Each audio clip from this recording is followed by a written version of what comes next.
When we think about the self, we often think about that we have control or that we have had control in the past of, creating ourselves, creating our personality, creating kind of like more or less the beliefs that we have about reality and about the world.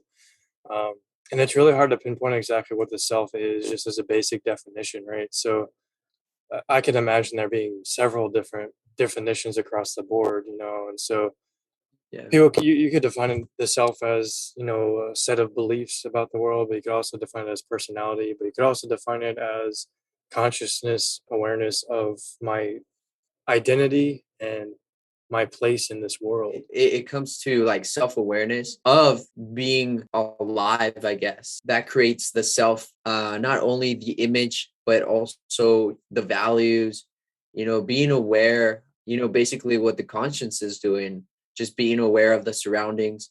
We see that through the development of children, they just become aware of where they are in the world. The self is like an identity, or either that or identity plays like a large plays part of a bigger picture in the self. Like the Many. umbrella itself is the self, and then it has identity, it has values, it has, the world's expectations, basically everything around it. The self are the eyes, and the lenses are everything else, that you begin to That's see. a that's an interesting metaphor, actually. Yeah, the self is, right here, but the lens is everything else. It has an impact, or it affects the self and influences the self. The lenses are the beliefs that are put onto us about from society, Ooh. from other people. That's what we're gonna get into next, right? Oh man, Is what kind how of lenses are we how born with? and that's what I was That's setting it up for, crazy. right? That's a Is we don't create ourselves, we don't create our personality necessarily. The world around us creates the self that we become. Someone who's raised in a home, in an abusive home, is going to develop a different sense of self than someone who's raised in a loving home. Someone who's raised in a foster care system whose both parents passed away, they're gonna have a yeah. different view of themselves. If they were bullied, let's say, compared to someone who grew up in a normal middle class family who was never bullied their whole life, they're gonna have a different sense of self. Our self image comes from other people. And self image is one component of many of the self. There's self esteem, how we feel emotionally about ourselves. Do we feel worthless? Do we feel like we're worthwhile? And everything in between worthless and worthwhile. Esteem, and then self efficacy. Self efficacy gets confused with self esteem, but it's actually how much we believe that we can accomplish a skill, accomplish a task. It's how much we believe in ourselves to do something. And then, like I just mentioned, self image. So maybe like a mental picture or a mental kind of imagine like idea of how we look physically and how we come off to other people. And then of course the other two main things that I would say influence the self, maybe they're not, maybe they're part of the self in some way. Beliefs and perceptions, because beliefs, I think that's what you're saying, right? Mhm. Are the lenses. The perceptions and beliefs are the lenses, right? So those are like the Yeah. components that I Yeah. think. What you're grown with, yeah, like what you grow up into, the environment itself, Yeah. which, eventually gives you those beliefs and values and stuff like that. The lenses are the environment itself that one grows up in.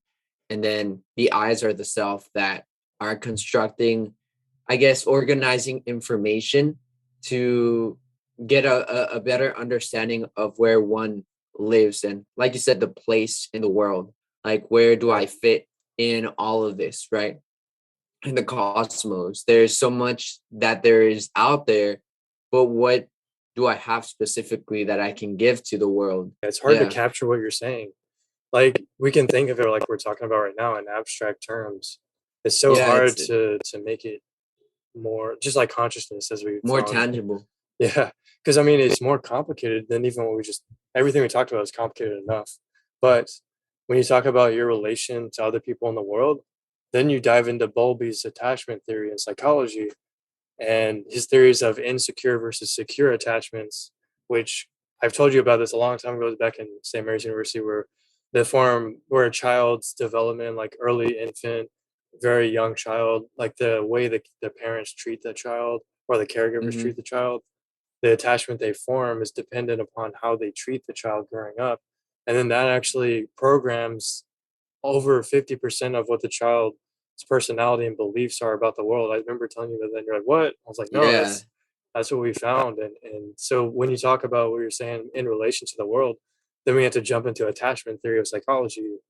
Does the child, and then who becomes an adult, grow up with an insecure attachment style, which can be anxious, ambivalent, avoidant. So avoidant, they avoid emotions when they come up because they were taught to avoid emotions by their parents, because every time they expressed emotion, they Ooh. were punished. Or anxious, ambivalent, their parents they didn't have consistent punishment, so they don't know whether they're ever doing anything right or wrong, because they get punished when they do things right, but they also get punished when they do things wrong. So they become Mm. anxious, ambivalent attachment. So they never know how to please people. So they grew up with a lot of anxiety around social relationships. But then you have secure, which is the most ideal attachment. And that affects your image of yourself, right? Because if you believe that you're raised in a loving, caring family that had consistent discipline, but not harsh discipline, that's a secure Hmm. attachment.